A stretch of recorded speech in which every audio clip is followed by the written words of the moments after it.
Hello बच्चों, let's read the question. कह रहा था freezing point of 0.2 molar HA acid is 0. minus 0.558 degree Celsius. The dissociation constant of acid is KF। Cryoscopic constant दे रखा है 1.86 degree Celsius पर molar. देखो बच्चों, क्या होता है फ्रीजिंग पॉइंट? वो टेम्परेचर होता है जिस टेम्परेचर पे सॉलिड फेज का वेपर प्रेशर इक्वल हो जाता है लिक्विड फेज के वेपर प्रेशर के। अब जैसे मान लो प्योर वाटर आपके पास था, क्या था बच्चों? प्योर वाटर आपके पास था। ओके बच्चों, और प्योर वाटर के लिए जो आपका फ्रीजिंग पॉइंट होता है, टी नोट एफ से हम इसको डिनोट कर रहे हैं। यहाँ पर क्या था बच्चों? प्योर वाटर था, ये होता है 0 डिग्री सेल्सियस। फिर आपने इसमें HA एसिड डाल दिया बच्चों। ओके, तो जब हम इसमें एसिड डाल देंगे ना बच्चों, ओके बच्चों, कोई सोल्यूट ऐड करते हैं तो फ्रीजिंग पॉइंट क्या हो जाता है? कम हो जाता है बच्चों सोल्यूशन का। और जो सोल्यूशन का फ्रीजिंग पॉइंट आपको दे रखा है माइनस का 0.558 डिग्री सेल्सियस दे रखा है बच्चों। ओके, अब ये जो डिफरेंस होता है ना T note F minus T F, इसको बोलते हैं depression in freezing point, delta T F इसको लिखते हैं बच्चों। ओके, और ये कोलिगेटिव प्रॉपर्टी होती है, ऐसी प्रॉपर्टी जो कि अमाउंट ऑफ सोल्यूट पर डिपेंड करती है बच्चों। किस पर? अमाउंट ऑफ सोल्यूट पर डिपेंड करती है, ना कि उसके नेचर पे। और ये इक्वल होती है किसके बच्चों? के एफ इंटू एम। ओके, के एफ होता है क्रायोस्कोपिक कांस्टेंट, एम होती है molality of the solution. Okay बच्चों, और ये जो के एफ होती है ना, सोलवेंट की प्रॉपर्टी होती है। किसकी? सोलवेंट की प्रॉपर्टी होती है। तो सोलवेंट यहाँ पर कोई मेंशन नहीं कर रखा बच्चों, वैसे वैल्यू किसके लिए? वाटर के लिए आती है बच्चों। ओके, तो सोलवेंट आपका वाटर होगा बच्चों यहाँ पर। ओके बच्चों, तो इसीलिए हमने यहाँ पर वाटर का ही एग्जांपल, वाटर से ही हम यहाँ पर काम कर रहे हैं बच्चों। ओके, अब देखो क्या होता है। अब ये कह रहे हैं कि भाई HA ना आपका डिसोसिएट हो रहा है, H plus plus A minus में डिसोसिएट हो रहा है। तो सपोज करो आप 1 मोल HA लेकर के चले थे और आपने कैलकुलेशन 1 मोल के हिसाब से कर दी, लेकिन आप देख पा रहे हो डिसोसिएट होगा तो सोल्यूट के पार्टिकल्स 1 मोल से ज्यादा ही हो जाएंगे बच्चों।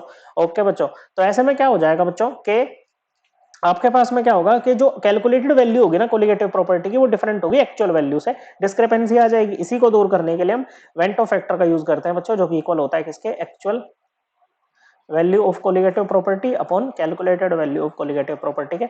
ये कैलकुलेटेड वैल्यू है। अगर यहां से आपको डेल्टा टी एफ एक्चुअल चाहिए ना बच्चों, तो वो क्या हो जाएगा? आयोटा के एफ एम हो जाएगा बच्चों। क्या हो जाएगा? आयोटा इंटू के एफ एम हो जाएगा बच्चों। अब यहां से हम क्या करेंगे? आयोटा की वैल्यू निकाल लेंगे बच्चों। ओके, लेकिन उससे मोलैरिटी भी चाहिए हमें, तो मोलैरिटी दे रखी है बच्चों। क्या दे रखी है? मोलैरिटी भी दे रखी है। ओके, हमें मोलैरिटी दे रखी है। देखो मोलैरिटी क्या होता है? मोलैरिटी होती है number of moles of solute divided by volume of solution in litre. और वहीं अगर मोलैलिटी की बात करें तो ये होती है number of moles of solute divided by weight of solvent in KG. ये मोलैलिटी होती है बच्चों। ओके, अब for dilute solution, dilute solution के लिए आप क्या कह सकते हो बच्चों? जो वेट ऑफ सोलवेंट होता है ना बच्चों, वही लगभग किसके इक्वल हो जाएगा? वेट ऑफ सॉल्यूशन के इक्वल हो जाएगा। या कहो जो वॉल्यूम ऑफ सोलवेंट होगी ना बच्चों, वही लगभग किसके इक्वल हो जाती है? वॉल्यूम ऑफ सॉल्यूशन के इक्वल हो जाती है। क्योंकि डाइल्यूट सॉल्यूशन में सोल्यूट का अमाउंट तो नेग्लिजिबल कर दिया आपने। क्या कर दिया बच्चों? सोल्यूट का अमाउंट क्या हो जाता है? नेग्लिजिबल यहाँ पर हो जाता है बच्चों। ओके, तो जब डाइल्यूट सॉल्यूशन होते हैं बच्चों, क्योंकि अब देखो वाटर है बच्चों, वाटर है, वाटर की जो डेंसिटी होती है 1 ग्राम पर मिलीलीटर होती है। तो आपको मोलैरिटी दे रखी है, अब इसको मोलैरिटी में कैसे कन्वर्ट करोगे भाई? चलो इतना तो समझ में आ गया कि वॉल्यूम ऑफ सॉल्यूशन को आप क्या कह सकते हो? वॉल्यूम ऑफ सॉल्वेंट है, लेकिन फिर वेट ऑफ सॉल्वेंट भी तो चाहिए बच्चों इसके लिए। तो क्या है बच्चों कि वाटर की डेंसिटी 1 ग्राम पर मिलीलीटर। सपोज करो आप 1000 मिलीलीटर पानी लेकर के चले थे बच्चों, 1 लीटर पानी लेकर के चले थे, तो 1 मिलीलीटर का वेट कितना? 1000 ग्राम। ओके बच्चों, तो ये 1000 मिलीलीटर का कितना हो जाएगा? 1000 ग्राम हो जाएगा बच्चों। ओके, नंबर ऑफ मोल जो यहाँ पर थे वही यहाँ पर बच्चों, तो डिनोमिनेटर वाली वैल्यू भी सेम हो गई। तो मोलैरिटी और मोलैलिटी की जो न्यूमेरिकल वैल्यू होती है बच्चों फॉर डाइल्यूट सॉल्यूशन सेम होती है बच्चों। मतलब जैसे 0.2 मोलर HA बोल रहा है ना, आप इसको क्या बोल सकते हो? 0.2 मोलर HA भी बोल सकते हो। ओके बच्चों, देखो अगर ऐसा नहीं होता ना तो इसको हमें क्या देना चाहिए था? इसको हमें सोल्यूट का वेट देना चाहिए था बच्चों। ओके, या को सोल्यूट की वॉल्यूम देनी चाहिए थी, और उसके अलावा हमें क्या देना चाहिए था बच्चों? डेंसिटी सोलवेंट की देनी चाहिए थी अलग से। ओके बच्चों, मतलब सोलवेंट तो वाटर ही है, उसकी डेंसिटी तो हम ये ले सकते हैं, लेकिन हमें क्या है मतलब ऐसी इंफॉर्मेशन होनी चाहिए थी कि जिससे हम वेट ऑफ सोलवेंट निकाल सके। नहीं है ऐसी तो हम सॉल्यूशन को डाइल्यूट मान के काम करेंगे बच्चों। ओके, तो हमारे पास में मोलैलिटी आ चुकी है बच्चों, डेल्टा टीएफ हमारे पास में है। ओके बच्चों, डेल्टा टीएफ कितना हो जाएगा बच्चों? ये हो जाएगा 0 degree Celsius minus of minus 0.558 degree Celsius. कितना आ जाएगा? 0.558 डिग्री सेल्सियस। तो ये आ जाएगा 0.558 degree Celsius divided by 1.86 degree Celsius पर molal multiplied by 0.2 molal. Molal से मोलल हटा दो, डिग्री सेल्सियस से डिग्री सेल्सियस।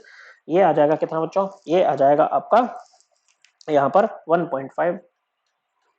ओके, अब देखो डिग्री ऑफ डिसोसिएशन होती है अल्फा। ओके बच्चों, और अल्फा और आयोटा का रिलेशन होता है बच्चों ये।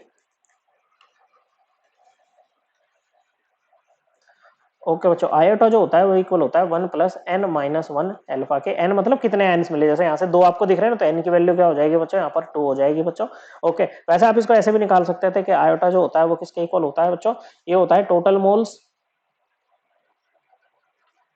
आफ्टर डिसोसिएशन, अगर एसोसिएशन होती तो एसोसिएशन लिखते हैं, upon total moles before dissociation. तो देखो अगर हम इनिशियली मान लें, ओके अगर मान ले भाई हमारे जो सॉल्यूशन है ना उसका वॉल्यूम 1000 मिलीलीटर है, तो नंबर ऑफ मोल्स कितने हो जाएंगे बच्चों, ऐसे में इनिशियल 0.2 मोल हो जाएंगे बच्चों।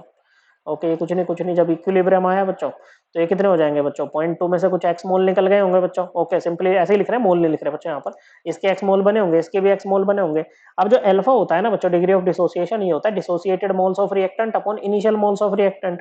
तो यहाँ से एक्स क्या बन जाएगा, 0.2 अल्फा बन जाएगा आपका। ओके बच्चों, तो ये आप इसको क्या लिख सकते हो, 0.2 माइनस 0.2 अल्फा, ये भी 0.2 अल्फा और ये भी 0.2 अल्फा। देखो जब हम ये होता है ना बच्चों कि हमने 1000 मिलीलीटर मान ली बच्चों पूरे सॉल्यूशन की वॉल्यूम 1 लीटर, तो ऐसे में जो न्यूमेरिकल वैल्यू है ना, मोलैरिटी और नंबर ऑफ मोल्स, वो सेम ही हो जाएगी बच्चों। ओके, तो यहाँ पर पुट करो, तो ये बन जाएगा 0.2 minus 0.2 alpha plus 0.2 alpha plus 0.2 alpha upon 0.2 बच्चों। ओके, ये उड़ा दो एक को, यहाँ से ये हटा दो, कितना बचा बच्चों, 1 प्लस अल्फा बचा बच्चों, और ये किसके इक्वल है, 1.5 के इक्वल है बच्चों।